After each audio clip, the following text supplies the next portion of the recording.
모든 가족이 화목하고 또 주님 안에서 행복하고 또 주님 안에서 건강하고 또 주님 안에서 기뻐하는 은혜가 있기를 주님의 이름으로 축원을 드립니다.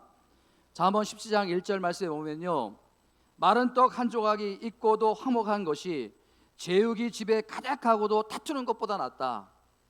여러분, 이 마른 떡 한 조각이라는 의미는요, 아무 반찬이 없어가지고요 물에 맨밥을 말아먹는다는 그런 뜻이 있어요. 그렇게 화목한 것이 진수정찬 고기 반찬이 많아가지고 막 다투고 그런 것보다 훨씬 낫다는 것입니다. 저는요 이번 설 명절을 맞이해가지고요 우리 모든 믿음의 가정들이 주님의 은혜 가운데 정말 다툼이 없이 화목한 은혜가 있기를 주님의 이름으로 축원드립니다. 언젠가 어떤 그 언론사에서 남자 순환 시대 해가지고요 그 타이틀을 5가지로 해가지고 시리즈 기사로 이렇게 낸 것을 본 적이 있는데 그 타이틀이 대충 이렇습니다. 20대 답이 없다는 거예요. 여러분, 취직하기가 얼마나 어려운지 몰라요. 요즘 20대들의 분노가 얼마나 이게 많은지요. 도무지 답이 없다. 취업도 안 되고요. 뭐 그렇다고 지금 어떻게 해볼 방법이 없는 거예요. 또 30대 집이 없다. 겨우 결혼을 했는데 아니 집값이 너무 폭등을 해가지고 전세값도 너무 비싸가지고 도대체 집이 없는 거예요. 또 40대 나는 없다. 아니 직장에 가지고 힘들어가지고 이리 치고 저리 치고 집에 왔는데 집에는 모계 사회가 되어가지고 요즘은요 이게 남자들이 키를 못 펴요. 도대체 어깨가 쭉 늘어져가지고요 우리 8교회 성도님들을 보면요 이 목사를 비롯해가지고 여러분들이 다 어깨가 그렇다고 또 우리 집에 집사람이 이렇게 또 잡는다는 의미는 아니고요. 예.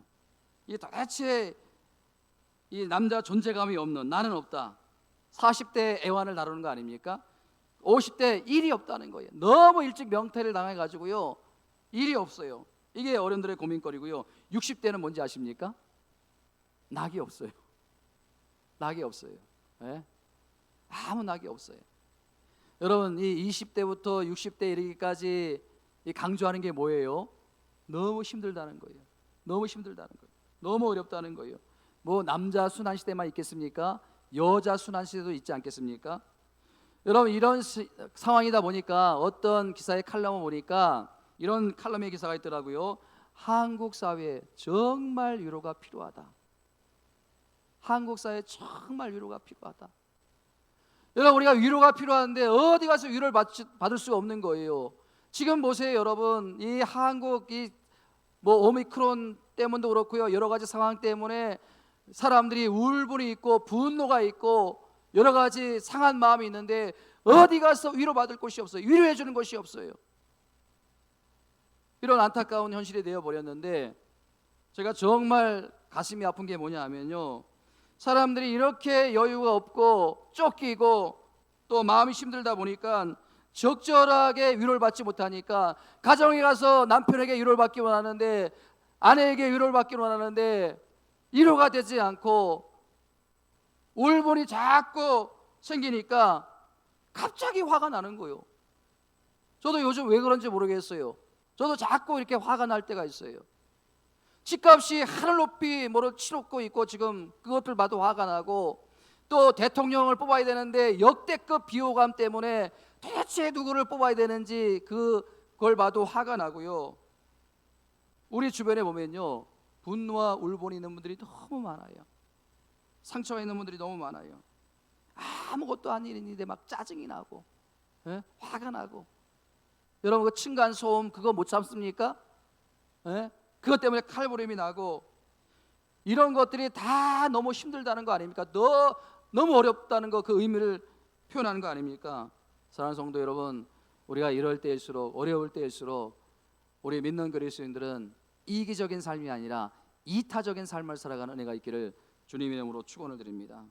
여러분 설 명절을 맞이해 가지고요 이 오미크론 때문에 다 모이지 못하지만 그래도 우리가 형제들끼리 모이면 어렵게 모이지 않았습니까?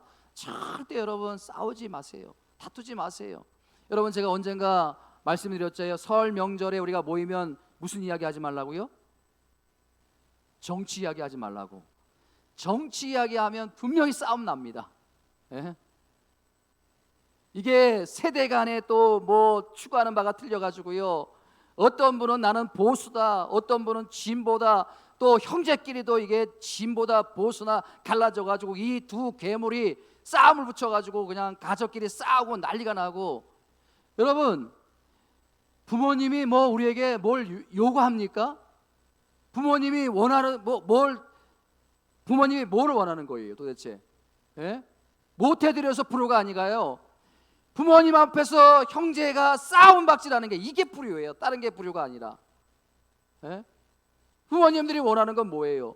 형제끼리 우애 있고 사이좋고 화목하는 건데, 그냥 부모님 앞에 가면 명절 때가 되고 무슨 부모 생신 때가 되면은 그 얼마 있지 않은 재산 갖고 싸움 박질을 하고, 이게 도대체 부모님 앞에 불효가 아닙니까?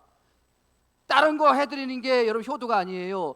부모님 앞에서 자식들이 화목하게 지내는 게 이게 효도예요. 그런 면에서 2022년 가정이나 우리 교회가 정말 화목할 수 있으려면 어떻게 해야 되는가? 저는 그 답을 오늘 본문에 나오는 요나단의 모습을 통해서 그 답을 찾게 된다는 거예요. 사랑하는 성도 여러분, 오늘 이 말씀을 잘 마음에 담으시고요, 이 설 명절에 서로 위로하는, 또 격려하는 그런 은혜가 있기를, 그래서 화목한 그런 설 명절을 보내시는 우리 모두 다 되시기를 주님의 이름으로 축원을 드립니다. 여러분, 사무엘상 23장에 보면요, 오늘 본문에 보면요, 세 인물이 등장합니다. 왕인 사울과 그 아들 요나단과 그리고 다윗, 이 세 사람이 등장하는데 참 그 관계가 묘해요. 이 왕인 사울은요, 그 다윗을 죽이겠다고 다윗을 원수로 생각해가지고 어떻게 하면 죽이려고 매일 다윗을 추격을 하고요. 또 이상한 것은요, 그 사울의 아들 요나단은요, 다윗을 둘도 없는 친구예요. 그래서 어떻게 하면 그를 살리고 도와주려고 애를 쓰고, 이 묘한 관계예요. 예? 여러분 보세요. 근데 이 사울이 다윗을 죽이려고 하는 이유가 너무나 어처구니 없어요. 자, 보세요. 자, 사무엘상 18장 6절과 7절 말씀 함께 읽어봅니다. 시작. 무리가 돌아올 때 곧 다윗이 블레셋 사람을 죽이고 돌아올 때 여인들이 이스라엘 모든 성읍에서 나와서 노래하며 춤추며 소고와 경세를 가지고 왕 사울을 환영하는데, 자, 그 다음 보세요. 시작. 여인들이 뛰놀며 노래하여 이르되 사울이 죽인 자는 천천히요 다윗은 만만이로다 하리라. 여러분, 이 광경을 한번 보세요. 이 광경을 보세요. 여인분들에게 정말 죄송한 말씀이지만 이 여인들이 부르는 노래를 보세요. 지금 여러분, 이스라엘 군대가 블레셋과 싸웠어요. 그리고 블레셋의 적장이 누구예요? 골리앗이 아닙니까? 엄청난 싸움에서 승리를 하고 지금 예루살렘 성으로 개성 행렬을 하면서 들어오는데, 맨 앞에 왕인 사울이 말을 타고 들어오는데 여인들이 어떤 노래를 불러요? 지금 사울 왕을 환영해야 되는데, 왕인 사울을 환영해야 되는데, 사울이 죽인 자는 천천히요 다윗이 죽인 자는 만만히로다. 여러분 보세요. 생각이 있는 여인들이에요? 생각이 없는 여인들이에요? 솔직히 한번 얘기해 보세요. 생각이 있어요, 없어요? 생각이 있다면 지혜로운 여인들이라면요, 그냥 다윗이 골리앗을 죽이고 다윗을 띄우려면 다윗은 만만이로다, 다윗은 만만이로다 이렇게만 했으면 될 텐데, 왜 앞에다가 사울은 천천히요, 사울이 죽인 자는 천천히요, 왜 이 말을 해가지고요, 왜 이걸 해피르면 끼워 넣어가지고 답답한 거 아닙니까 여러분? 제가 여러분 사울의 입장이라도요, 저같이 인격이 훌륭한 목사라도요, 인격이 훌륭하지 않아요? 저같이 인격이 훌륭한 목사라도요 화가 날 거예요. 내가 말을 타고 왕위로 앞으로 나가는데 여인들이 나와가지고 막 뭔가를 흔들면서 사울이 죽인 자는 천천히요 다윗이 죽인 자는 만만히로다, 저 같으면요 저것들 다 잡아 죽여라. 제발 여러분들 부탁을 드립니다. 이 생각 없는 여인들처럼요 지혜 없이 함부로 말하지 마세요. 이 설 명절이 되면요 또 무슨 명절이 되면요 우리 다 모이지 않습니까? 그래가지고 우리 아낙네들은, 우리 여자분들은 가서 주방 일을 하고 뭐 남자분들도 하는 일도 많이 있지만, 그런데 생각 없이 막 말을 하다가 그만 감정이 상해가지고요 그게 결국은 가정 싸움이고 형제끼리 싸움이 나고 또 그것이 부모님 앞에서 싸움을 하는, 그래서 울분과 분노를 일으키는. 여러분 보세요. 생각이 없는 여인들 때문에 이 사울의 마음에 울분과 분노가 출발이 되는 거 아닙니까? 자 보세요. 18장 8절 말씀 같이 한번 읽어봅니다. 시작.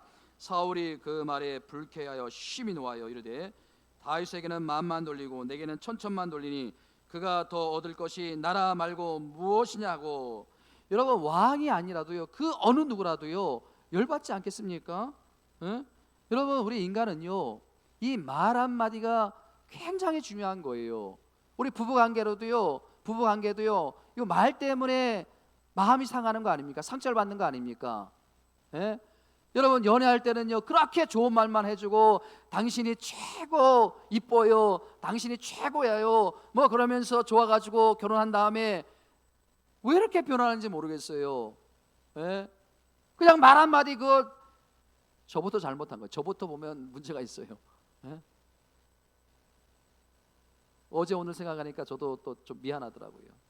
가만히 생각하니까 너무 아내한테 그냥 제 기준에 못 따라오니까 지금 없어서 하는 말이. 여러분 우리 속담에 가는 말이 고와야 오는 말이 곱고, 내가 남편을 대우해 주지 않으면 그 남편 누가 대우해 줍니까? 내가 아내를 인정해 주지 않으면, 칭찬해 주지 않으면 누가 칭찬해 줍니까?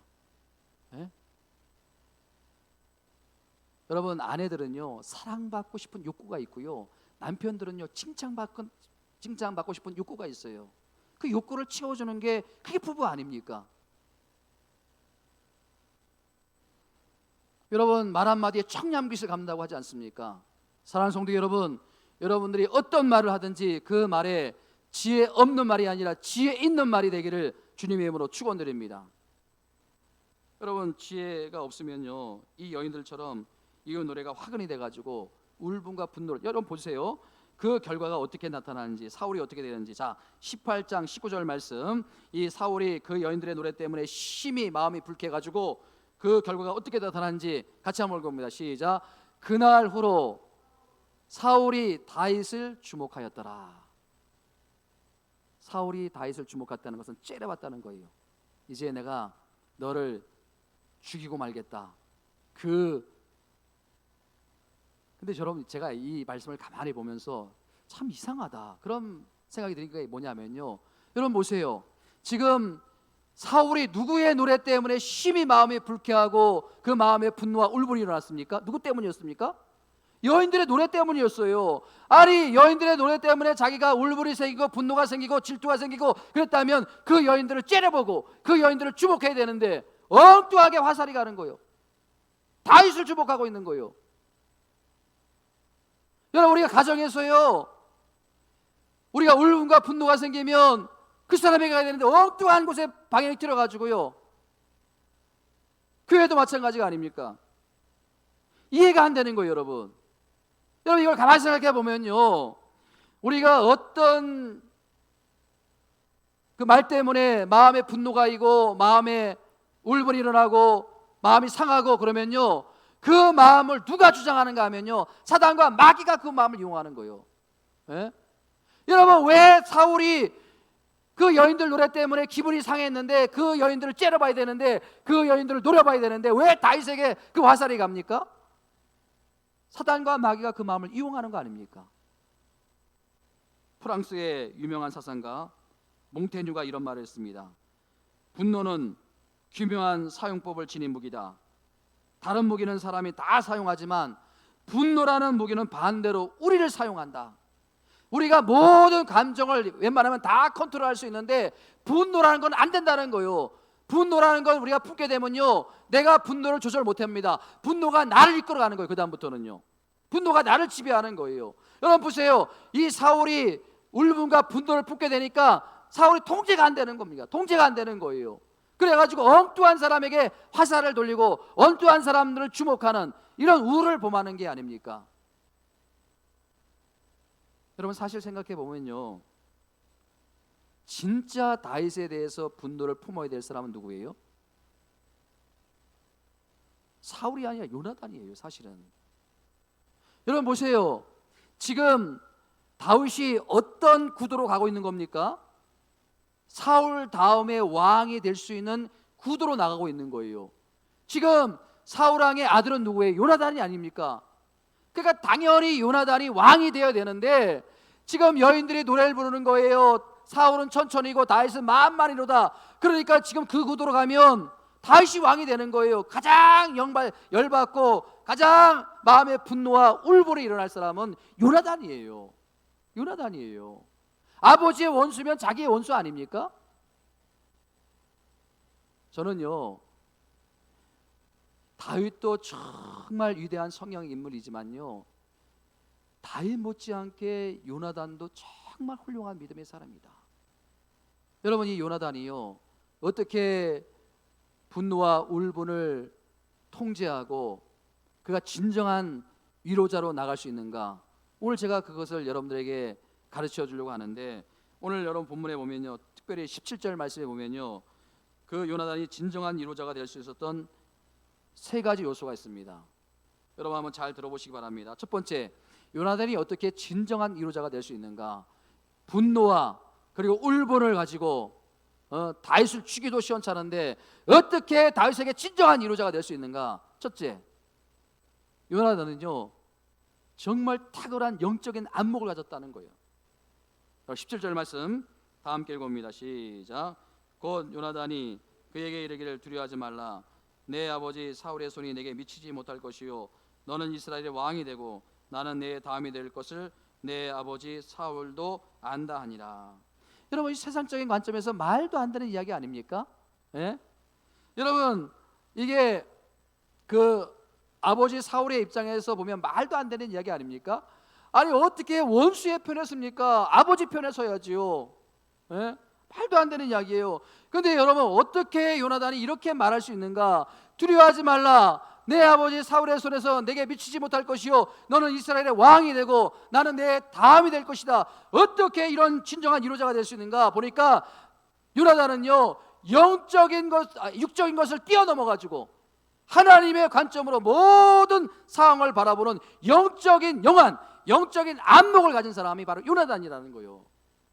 저는요, 여러분들이 신앙생활함에 있어서 이런 영적인 영안, 영적인 안목을 갖게 되기를 주님의 이름으로 축원드립니다. 여러분 보세요. 지금 요나단이 다윗을 위로하는데요, 다윗에게 말하는데, 야, 너 아버지 사울과 맞서 싸워라. 이건 인간적인 권면이 아닙니까? 아니면 네가 아버지를 피해서 도망가라. 이것도 여러분 인간적인 관점이에요. 세상적인 관점이에요. 여러분, 이 요나단이 다윗에게 어떻게 말합니까? 자, 여러분 보세요. 23장 16절 말씀. 다윗을 요나단이 어떻게 위로하는지 한번 보세요. 같이 한번 읽어보면 시작. 사울의 아들 요나단이 일어나 수풀에 들어가서 다윗에게 이르되 그에게 하나님을 힘있게 의지하게 하였더니. 여러분 보세요. 그냥 아버지 사울을 맞서 싸우라, 도망가라, 이건 세상적인 권면의 인간적인 접근이에요.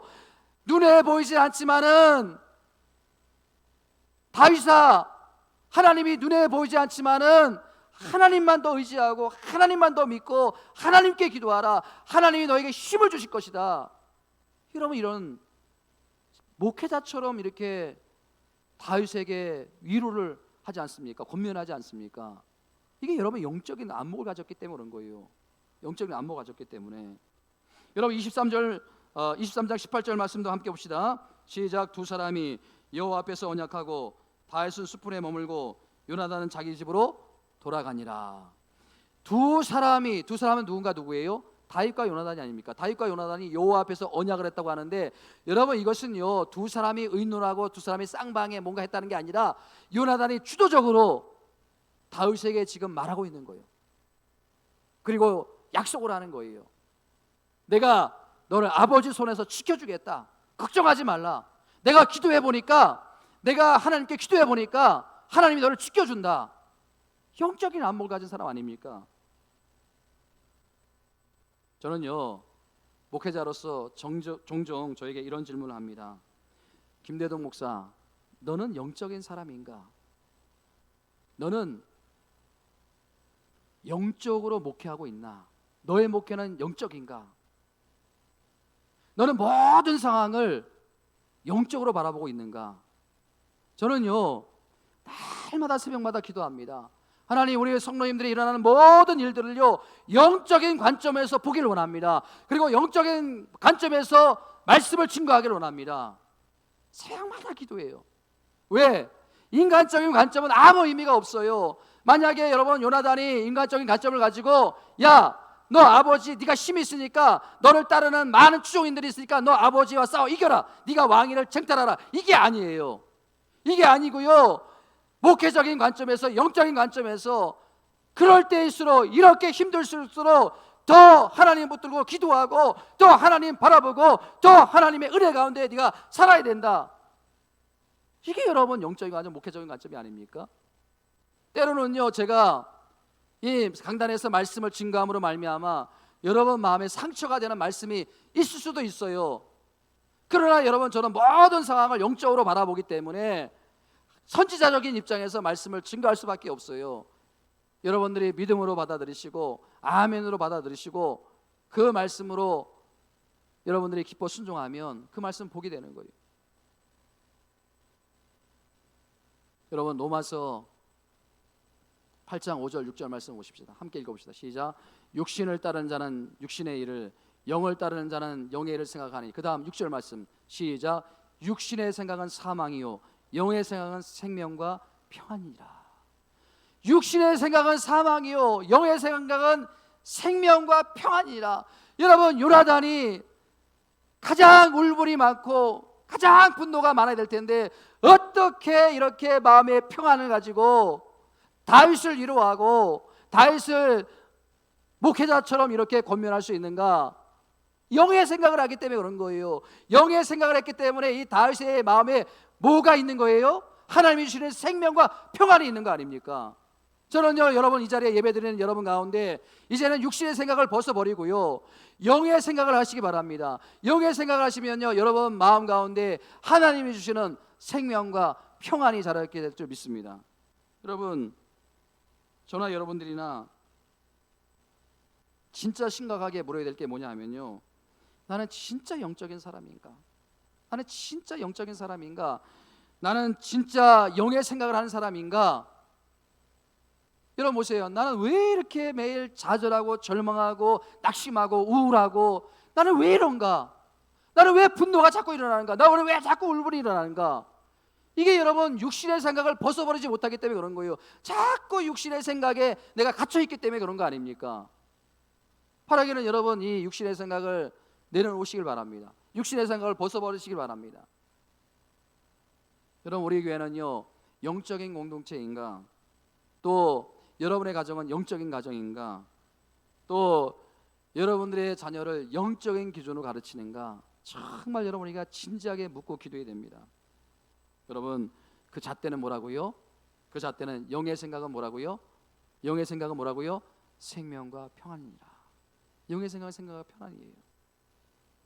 바라기는요 여러분들의 내면에 영의 생각을 통해서 주시는 그 하나님이 주시는 생명과 평안이 늘 마음에 머물러 있기를 주님의 이름으로 축원드립니다.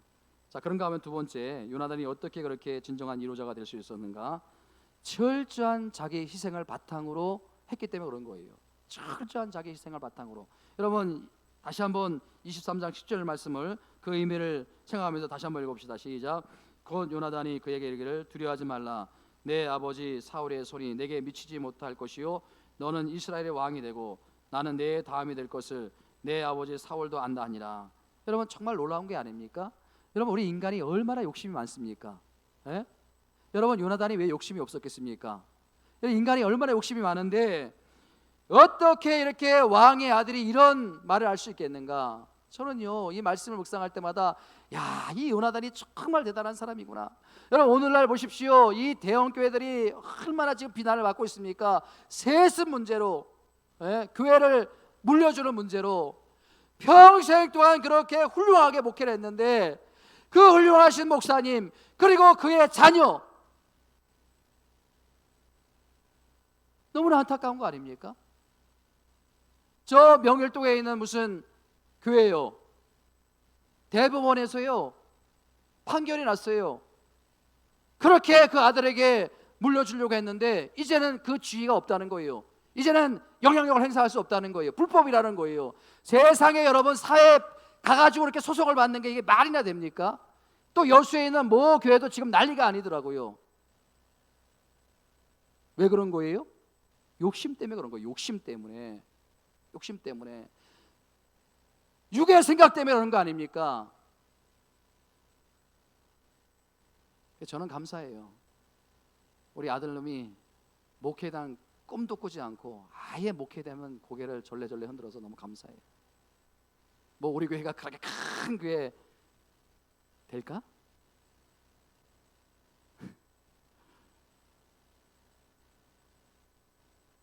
여러분 뭐 여러분도 안 믿는데 여러분 우리가 이 요나단보다도 말을 더 잘할 때가 얼마나 많이 있잖아요. 그런데 왜 이 요나단의 위로의 능력이 우리에게 나타나지 않는가? 손해보지 않으려고 하는 거예요. 양보하지 않으려고 하는 거예요. 제가 보니까요 형제들 간에 정말 부모님을 정성껏 섬기는 그 자녀는 나중에 잘 되더라고요. 아멘. 그런데 자기 것만 챙기려고 하고 어떻게든 내 것 쥐려고 하는 그 자식들은요 나중에 보면요 죄송한 말씀이지만 힘들어져요. 그래서 여러분 가능한 한 손해보려고 하세요. 양보하세요. 여러분 우리 교회가 힘들지만요 이 4대 절기헌금 우리 교회도 재정이 빠듯해요. 여러분 제가 살에 얼마 받는지 아시잖아요. 근데 왜 그렇게 50%를 베풀고 섬깁니까? 교회부터 욕심을 내려놔야 되는 거예요. 정말 여러분 어려운 분들, 주변에 어려운 분들 있으면요 정말 힘든 분이 있으면 얘기해 달라는 거예요. 우리가 함께 논의해 가지고요 언제든지 우리가 필요하면 아니 빚을 내서라도 어려운 분들 있으면 도와줘야 되는 거예요. 여러분 예수님께서 자기 희생하시면서 불안해하거나 두려워하지 않았어요. 왜?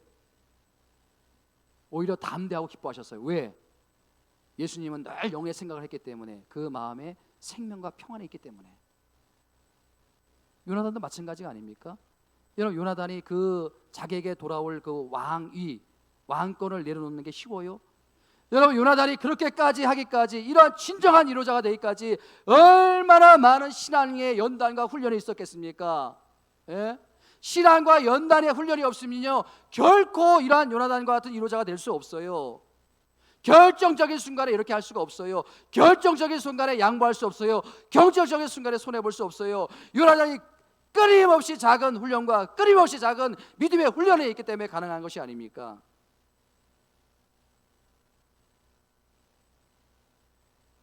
여러분 우리가 요나단을 통해서 배울 수 있는 것은요 우리의 작은 그 헌신, 작은 희생.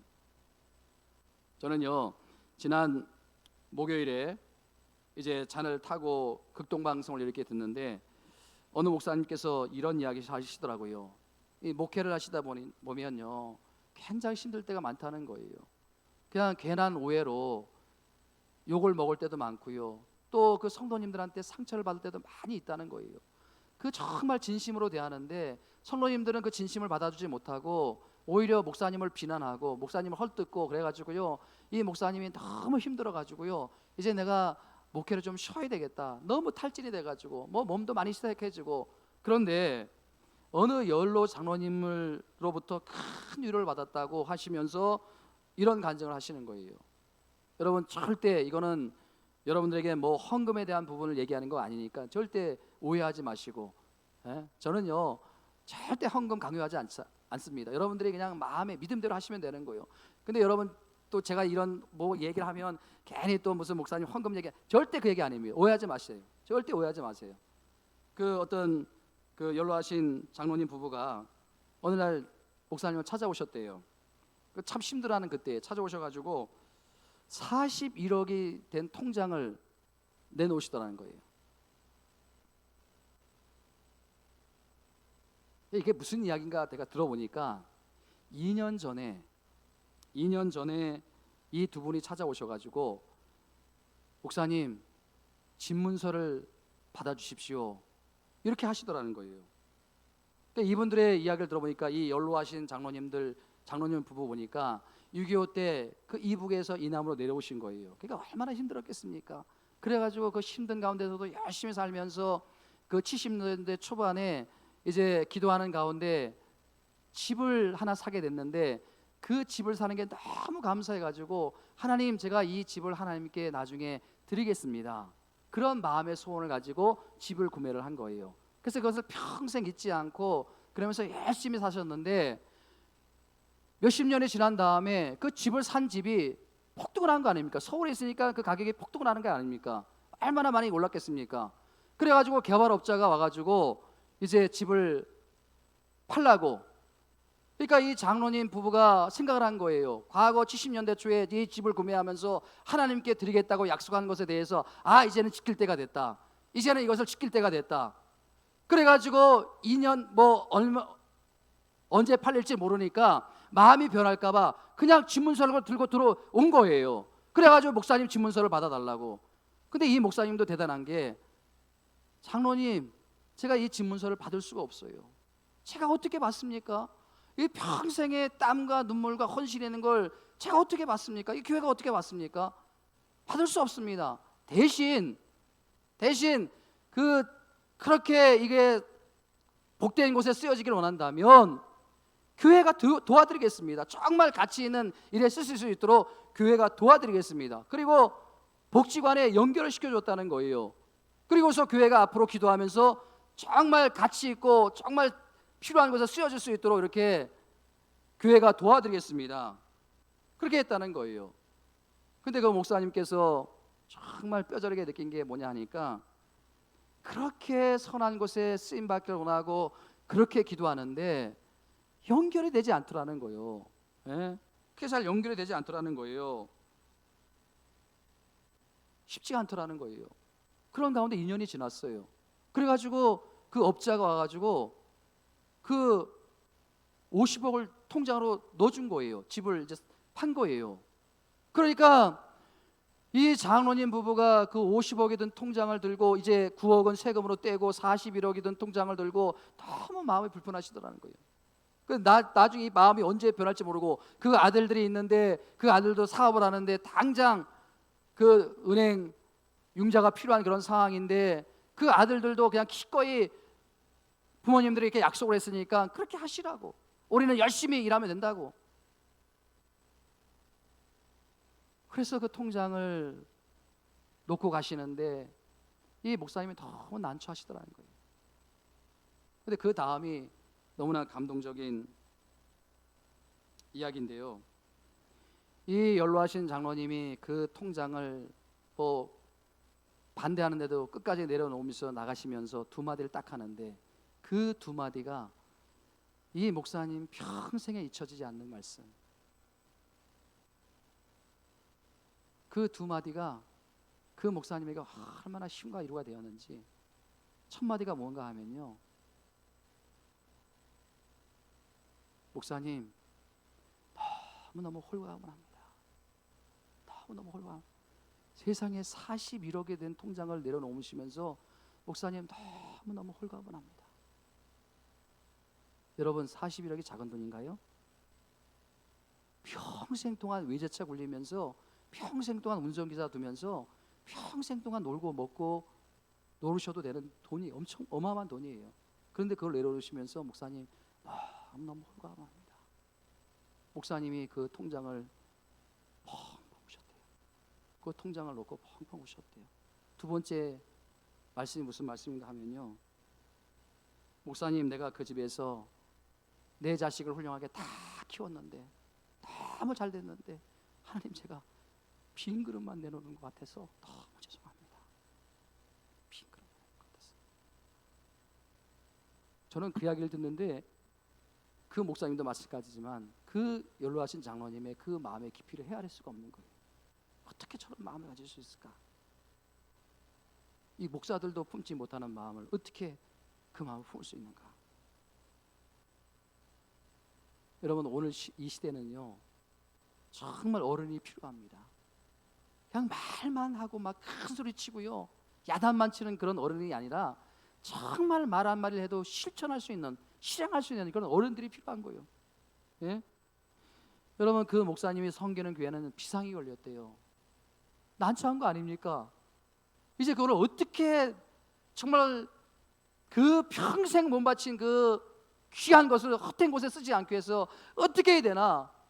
그 장로님은 목사님 너무너무 홀가분하면 돼요, 그래서 떠나갔지만 이 목사님은 지금 너무 난처하다는 거예요. 교회는 너무 난처하다는 거예요. 이걸 어떻게 가치 있게 쓸 수 있을까?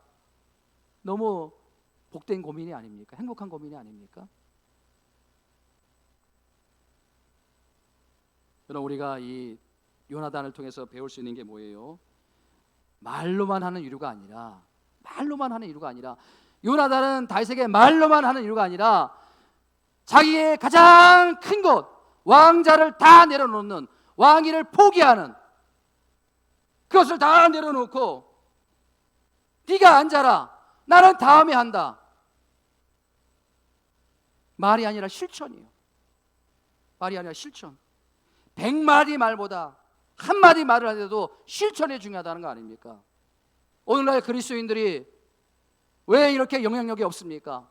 왜 이 사회가 이렇게 병들고 이렇게 어두워져 가고 있습니까? 그리스도인들이 빛이 되지 못하고 그리스도인들이 향기가 되지 못하고 말만 많이 해요. 돕자, 사랑하자, 말만 많이 합니다. 실천이 없는 거 아닙니까? 행함이 없는 거 아닙니까? 행함이 없는 믿음은 죽은 거라고 말씀했는데, 바라기는 저와 여러분들이 실천하고 행함이 있는 그리스도인들이 다 되시기를 주님의 이름으로 축원드립니다. 마지막 세 번째요, 요나단이 어떻게 진정한 이루자가 될 수 있었는가? 요나단은 다윗에게 꿈을 심어주었다는 거예요. 꿈을 심어주었다는 거예요. 예? 여러분 보세요. 우리가 이 17절 말씀을 계속해서 자세히 보시면요, 요나단이 다윗에게 지금 코앞에 있는 어려움 때문에 네가 힘들어하고 네가 어려워하지만 이것 때문에 네가 힘들어할 필요가 없다. 이기만 넘겨라, 그렇게 말하지 않았어요. 그건 유료가 아닙니다. 야 다윗아, 저 멀리 바라봐라. 네가 지금은 우리 아버지 때문에 힘들고 어렵지만은 너는 곧 왕이 될 거다. 너는 곧 하나님의 쓰임받는 위대한 왕이 될 거다. 꿈을 품어야 된다. 희망을 품어야 된다. 소망을 품어야 된다. 그러니까 지금의 이 위기는 아무것도 아니다. 뭐예요? 꿈을 심어주는 거예요. 꿈을 심어주는 거예요. 여러분, 우리가 자녀를 키우는 것도 마찬가지고요, 우리 목회자들도 마찬가지고요, 지금 코앞에 있는 이 어려움 때문에 이 어려움만 넘겨야 된다, 그렇게 말하는 것이 아니라 그건 진정한 이유가 아니에요. 꿈을 주는 거예요. 희망을 주는 거예요. 네가 왜 지금의 이 어려움을 참아내야 되는지 아느냐? 네가 지금의 힘든 일을 참아야 되는 줄 아느냐? 하나님이 주신 꿈이 있지 않느냐? 하나님이 주신 소망이 있지 않느냐? 그거를 지금 요나단이 다윗에게 심어주는 거 아닙니까? 여러분, 자녀들을 키울 때도 마찬가지예요. 이런 꿈을 심어줘야 되는 거예요. 왜 공부해야 되는지 아느냐? 왜 돈을 벌어야 되는지 아느냐? 네가 잘 먹고 잘 살기 위해서, 그거 아니다. 네가 훌륭한 인물이 되면 이 사회에 하나님을 증거하는, 예수 그리스도를 증거하는 그런 사람이 되어지지 않겠느냐? 그렇기 때문에 네가 지금 힘듦을 참아내야 되는 거 아니냐? 네가 지금 추모를 견뎌내는 거 아니냐? 여러분, 요나단은요, 단순히 그 다윗의 현실의 어려움, 그 눈물만 닦아준 것이 아니라 너는 왕이 될 사람이다, 하나님의 일을 할 사람이다, 그렇기 때문에 절망하지 말라, 무너지지 말라, 실망하지 말라, 이런 하나님의 꿈을 심어주고 있는 거예요. 꿈을 심어주고 있는 거예요. 저는요, 마지막으로 오랫동안 제 머릿속에 맴돌고 있는 이 구호 한마디 따라합니다. 당신의 꿈을 내게 보여주시오. 내가 당신의 미래를 예언해 주겠소. 참 멋진 말이 아닙니까? 당신의 꿈을 내게 보여주십시오. 그러면 내가 당신의 미래를 보여주겠소. 꿈이 있는 사람은 뭐라는 거예요? 미래가 있다는 거예요. 예? 85세가 된 갈렙 노인이지 않습니까? 꿈이 있지 않습니까? 헤브론 산지를 내게 주옵소서. 미래가 보이는 거 아니에요. 예? 여러분, 우리가 꿈이 있어야 되는 거예요. 여러분 자녀도 꿈이 있어야 되는 거예요. 이 교회도 꿈이 있어야 되는 거예요. 우리 8교회가 꿈이 있다면 미래가 보여지는 거 아닙니까? 꿈이 없다면 미래도 없는 거예요. 꿈을 품으시기 바랍니다. 꿈을 말하시기 바랍니다. 그럼 미래가 여러분들에게 보여지는 거예요. 사랑하는 성도 여러분, 우리가 마지막으로 로마서 15장 13절 말씀 같이 한번 읽어봅니다. 시작. 소망의 하나님이 모든 기쁨과 평강을 믿음 안에서 너에게 충만하게 하사 성령의 능력으로 소망이 넘치게 하시기를 원하노라. 자, 시편 71편 14절 시작. 나는 항상 소망을 품고 주를 더욱더욱 찬송하리로다. 여러분, 아무리 상황이 어렵더라도요, 하나님이 우리에게 소망을 주시면, 우리가 그 소망을 품으면 그것이 우리의 꿈이 되고 희망이 될 수 있다는 사실입니다. 여러분, 이번 설 명절에 이것을 꼭 한번 실천해 보시기 바랍니다. 이게 며칠 전에 어떤 제가 라디오를 듣다가 어떤 상담자가 이 말을 했는데 참 이게 일리가 있더라고요. 설 명절을 맞이해서 이렇게 하라는 거예요. 생각을 말하지 말고 소망을 말하라. 생각을 말하지 말고 뭐예요? 내가 내 생각을 강요하지 말라는 거예요. 내가 어떤 사람에게 내 생각을 강요하지 말라는 거예요. 뭐라는 거예요? 뭐 하라는 거예요? 그 사람이 어떻게 될 것이라는 걸 소망을 품어주라는 거예요. 소망을 말해주라는 거예요. 희망을 주라는 거예요. 이러면 행복해질 수 있고, 이러면 화목한 설 명절을 보낼 수 있다는 거예요. 사랑하는 성도 여러분, 오늘 세 가지 말씀드렸습니다. 오늘 이 요나단이 진정한 이루자가 될 수 있었는데, 우리도 진정한 이루자가 되기 위해서는 첫 번째 뭐예요? 영적인 안목을 가지시라는 거예요. 영적인 관점으로 모든 상황을 바라보라는 거예요. 그 두 번째는 뭐예요? 자기의 희생을 바탕으로 해가지고 손해보고 헌신하고 내가 더 섬기고, 이게 곧 진정한 이루자의 모습, 화목하게 되는 것이고, 마지막으로 뭐예요? 미래의 꿈을 심어주라는 거예요. 미래의 꿈, 소망을 주라는 거예요. 이런 여러분들이 다 되시기를 주님의 이름으로 축원드립니다. 우리 찬양드립니다. 우리 당신의 그 섬김이, 또 당신의 그 순종이, 당신의 그 믿음의 찬송이 천국에서 해같이 빛날 것이라. 여러분, 우리가 이 땅에서 행복하지 못하고, 여러분 우리가 이 땅에서 많은 걸 누리지 못해도 우리가 하나님 나라에 가서 그 해같이 빛나는 그 하나님의 영광, 빛난 면류관을 우리에게 씌워준다면, 우리가 지금의 어려움들을 다 참아냈지. 여러분, 우리가 마라톤 선수 보세요. 그 월계관 그거를 받기 위해서 그 힘든 42.195km를 달려가는 거 아닙니까? 우리가 이 믿음의 경주, 신앙의 경주를 하는 거 아닙니까? 해같이 빛날 것을 우리가 바라보면서 우리 찬양 부르고 함께 간절한 마음으로 기도하기 원합니다.